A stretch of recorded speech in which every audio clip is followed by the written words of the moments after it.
On that tranquil Thursday evening, an unusual stillness enveloped the world, creating an atmosphere that seemed almost too serene. In the quiet of the house, a gentle hum filled the air, the dishwasher in the kitchen working diligently, its presence the sole interruption in the stillness.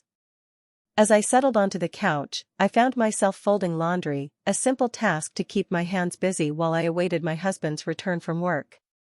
Liam, my son, had just returned home from his part-time job. He had embarked on a new journey, taking on evening shifts to gather the funds needed for his forthcoming college semester. At 22, he had blossomed into a self-assured young man, echoing his father's traits in numerous aspects, yet diverging in others. His presence infused the house with a vibrant energy, and today was no exception. "Hello, Mom. How are you doing?" As he entered the living room, he inquired, casually tossing his keys onto the coffee table. A smile spread across my face. "Indeed, I'm just wrapping things up at this moment. Are you feeling hungry?" I was contemplating the idea of beginning dinner shortly. He gave a slight shrug. "I suppose I could indulge in a meal. Will Dad be home shortly?" I stood motionless, my hands pausing above the pile of laundry.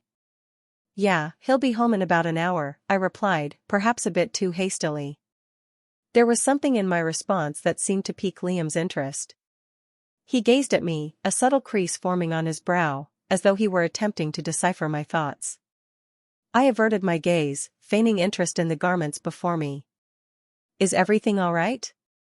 he inquired, his demeanor relaxed, yet a hint of worry lingered beneath the surface. I summoned a smile. "Absolutely, darling, why would it be any different?"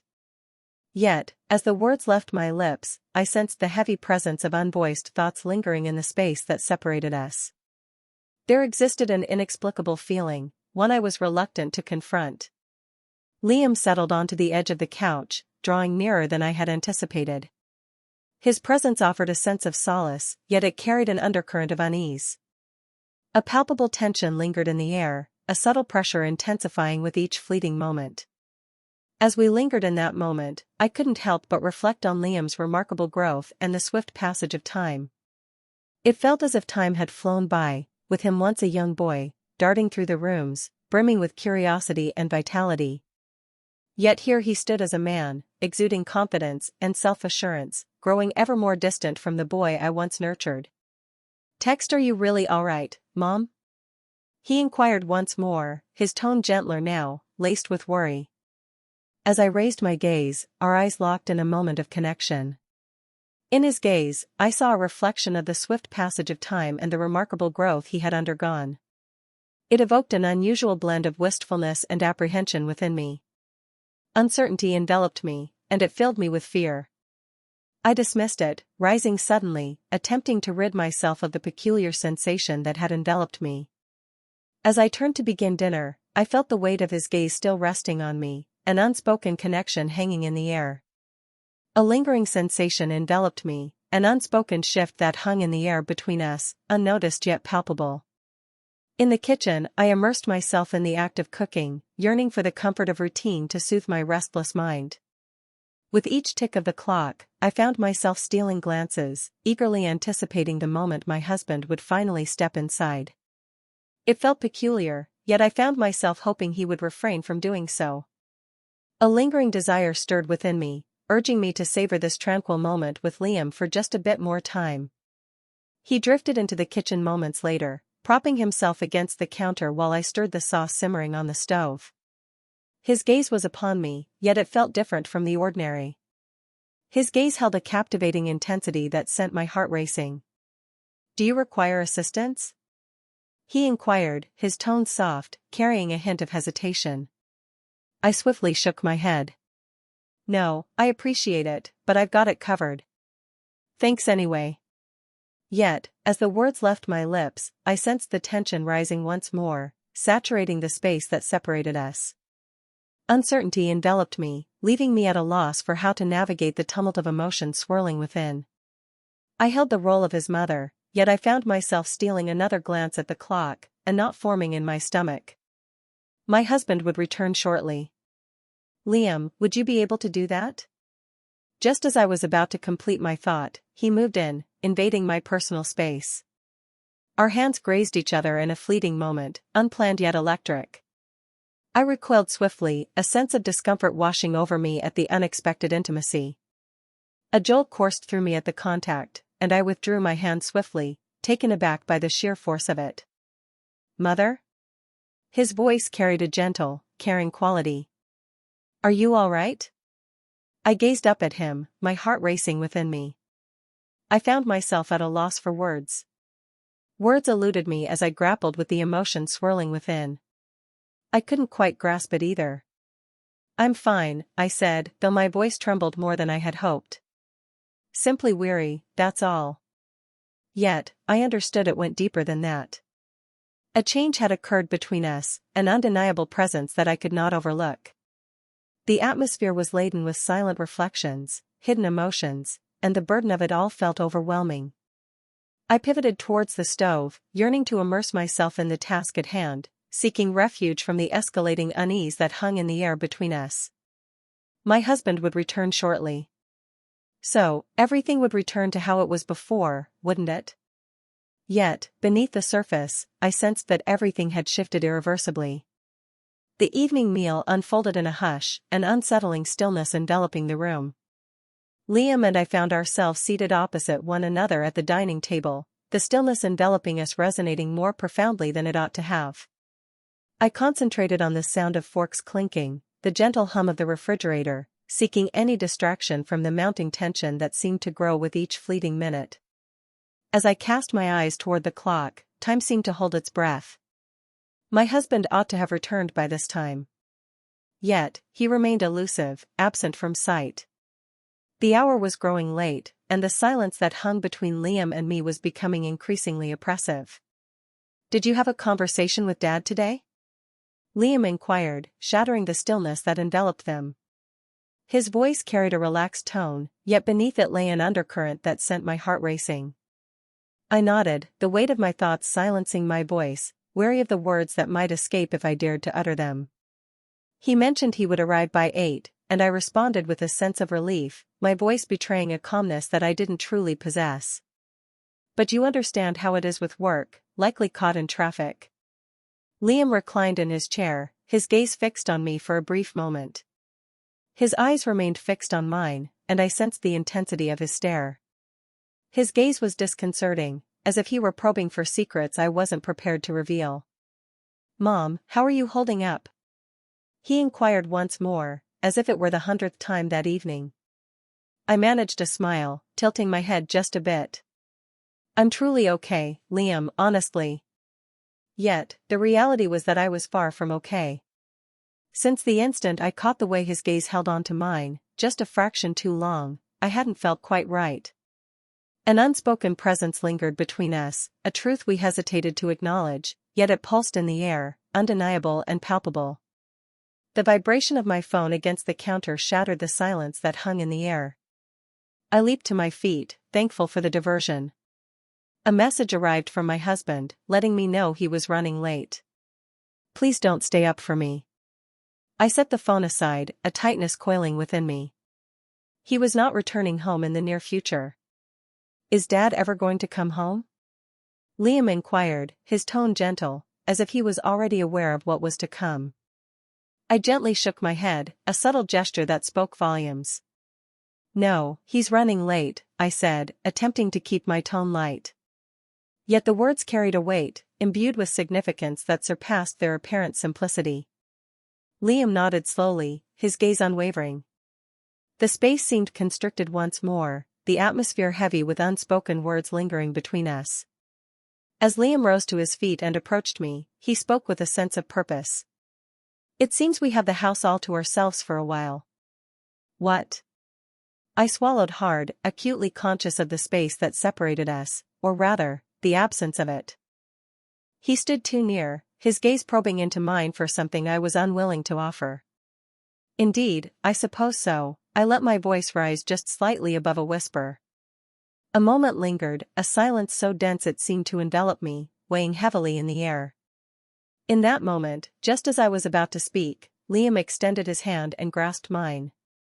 I stood still, caught in a moment of disbelief. The contact felt pure, yet the gentle glide of his thumb across my skin ignited a tingling sensation that traveled down my spine. My breath hitched as I gazed up at him, striving to maintain my poise, attempting to disregard the frantic beating of my heart within my chest. "Mom," he murmured, his voice imbued with an emotion I couldn't quite identify. "I wish to have a conversation with you." I yanked my hand back, my heart racing, the sound of it echoing in my ears. "Liam, we can't," I began, but the words faltered on my lips. The words lingered in the air, laden with a weight that made them almost perilous to utter. He advanced a step, his gaze fixed intently on me. "Mom, I can't shake the feeling that something's not quite right lately. There's something on my mind, and I believe it's time for us to have an open conversation." I stepped back, my thoughts urging me to create space, yet my body remained paralyzed, unable to move. My heart raced, the gravity of his words settling deep within me. He was correct, I sensed it as well. A peculiar, unarticulated tension had been simmering between us for weeks, yet I knew I couldn't allow it to escalate any further. "Liam, it's time for us to pause and reflect. As your mother, I feel the distance between us, and it's evident that our communication isn't flowing as it should."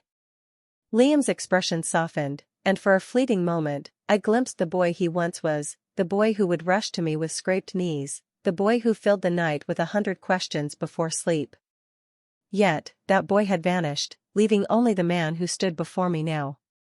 He spoke softly, yet I find myself in a haze of confusion lately. "It seems we both could benefit from some distance to gather our thoughts and see things more clearly." The atmosphere surrounding us was thick, pulsating with an unspoken energy that left us both at a loss for how to proceed. My pulse quickened, and my heart thudded in my chest as I scanned his face for any hint that this was merely a misunderstanding, yet the expression in his eyes left no room for doubt. I turned my head, distancing myself from him once more.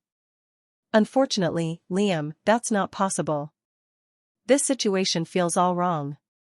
I am your mother, and my love for you is deep, but it's not in the way you might be imagining." He gazed at me, a flicker of pain crossing his features, yet he remained rooted in place. "I can't bear the thought of losing you," he murmured gently. His voice carried a subtle urgency. "Text," I promised him, my voice a mere breath. "We must take action immediately, before the situation escalates beyond our control." The stillness that ensued was overwhelming, heavy with the unspoken truths that lingered between us. I felt the urge to connect, to offer solace as I once did in his youth, yet I found myself unable to do so, not at this moment, not after all that had transpired. I believe we require some distance," I uttered at last, my voice trembling. "Perhaps it would be wise to return to school for a brief period." Liam remained silent initially, his gaze fixed on me, an enigmatic expression on his face. After what seemed like an endless stretch of time, he finally nodded, his movement deliberate and measured. "Indeed," he murmured, "perhaps you have a point." As dawn broke, an unsettling stillness enveloped the house. Sleep eluded me as I tossed and turned throughout the night, my mind trapped in a relentless loop, revisiting the events of the evening again and again. It was bewildering, the way everything had unraveled so rapidly, leading us to a destination I never imagined we would reach. As I emerged from the confines of my bed, I discovered Liam at the kitchen table, his gaze lost in the depths of his coffee cup. His bags lay ready, positioned by the entrance. My heart plummeted. In the morning, I found myself sitting in silence, attempting to project an air of normalcy, despite the uncertainty of whether I truly understood what normal felt like any longer. "Good morning, Mom," Liam responded, his tone gentle and far away. He kept his gaze fixed downward, and the distance between us seemed to grow more oppressive than it ever had before. I lingered in silence, grappling with the right words to express my thoughts. A sense of disarray enveloped everything. The atmosphere surrounding us was heavy with the silence of unexpressed thoughts and lingering feelings that had accumulated in recent days. I longed to assure him that all would be well, that we could return to the way things once were, yet within me, I understood that such a notion was unattainable. After a prolonged pause, Liam finally met my gaze and said, "I'm going to head back to school today. His eyes held a depth of sorrow I had never witnessed in him, and it pierced my heart. I nodded slowly, striving to maintain my composure. "That seems to be the wisest choice," I murmured, my voice scarcely rising above a whisper. He rose to his feet and made his way to his bags, yet just as he was about to depart, he paused to turn and look at me once more. "Mom," he started, pausing as if he were sifting through his thoughts for the perfect expression. "I regret all that has transpired. It was never my intention to put you in a position of discomfort. I simply—" His voice faded into silence, and I could perceive the turmoil reflected in his gaze. I took a deep breath, struggling to hold back the emotions that were on the verge of breaking free. "It's all right, Liam," I spoke softly, even as uncertainty lingered within me. "Everything will turn out all right. At this moment, we require a bit of distance." He nodded, yet his expression betrayed a lingering doubt. A heavy silence lingered in the air, stretching on painfully, until he finally gathered his bags and made his way to the door. I observed him leave, engulfed by a profound sense of emptiness, as if a vital connection between us had been shattered beyond repair. At the moment he was ready to depart, he glanced back one final time. "I love you, Mom," he said, his voice gentle, imbued with a deep, heartfelt emotion. "I love you too, Liam," I said, my voice quivering with emotion. "Forever." And then, in an instant, he vanished. The house resonated with an emptiness that had not been felt in years, and the silence enveloped everything like a heavy shroud. I lingered by the door, lost in thought, attempting to unravel the events that had unfolded. "But understand, Liam, the effort I put forth." A lingering sensation enveloped me, a realization that an unalterable shift had occurred between us, one that we could never reverse. The remainder of the day unfolded with me immersed in various tasks, tidying up the house, sorting through closets, seeking any diversion from the tumultuous thoughts that danced in my mind. Yet, all efforts proved futile. In the stillness, the weight of silence became unbearable. Each time I paused, my thoughts drifted back to that instant in the kitchen when Liam had extended his hand, the moment when everything changed. That evening, my husband at last returned home. He pressed his lips to my cheek, inquired about my day, and sank into the couch as if everything was perfectly fine. Unbeknownst to him, a tempest was gathering just out of sight, hidden from his awareness. There was a deep urge within me to share my truth, to lay bare my soul, yet the words remained trapped, unspoken, as I wrestled with my own hesitation. The burden of what had nearly transpired loomed large, a shame too profound to utter aloud. Instead, I retired for the night, leaving him in the glow of the television downstairs. In the stillness of the night, the memories of the recent days unfolded like a haunting tale, each moment echoing in the shadows of my thoughts. I attempted to persuade myself that everything had merely existed in my imagination, that the strain between Liam and me was simply a result of my own overanalysis, yet deep down, I understood that this was far from the truth. A change had occurred, and retreat was no longer an option. We had grown apart emotionally, and that separation, for reasons unknown, brought pain and confusion to us both. As the days stretched into weeks, life continued its relentless march, yet the house remained a hollow shell, echoing the absence of Liam. My husband noticed, as one might expect, but I consistently dismissed it, claiming it was merely the natural progression of events. As children mature and the world around them shifts, there lingered within me a profound understanding that it transcended mere change. I attempted to connect with Liam several times, sending him messages to check on his well-being, yet his responses remained brief and detached. I refrained from urging him, understanding that we both required space. As the weeks unfolded, I clung to the hope that the space would provide solace, that the distance might grant us the insight necessary to transcend this moment. Yet, deep down, I grappled with the uncertainty of whether we could truly move forward. The bond that typically exists between a mother and son is often seen as straightforward and innocent, yet ours had evolved into something much more intricate, an unexpected transformation that neither of us foresaw. Despite my yearning to return to the simplicity of our past, I understood in my heart that the evolution of our relationship had irrevocably altered us both. I appreciate you taking the time to engage with my tale. Be sure to subscribe for more engaging content like this.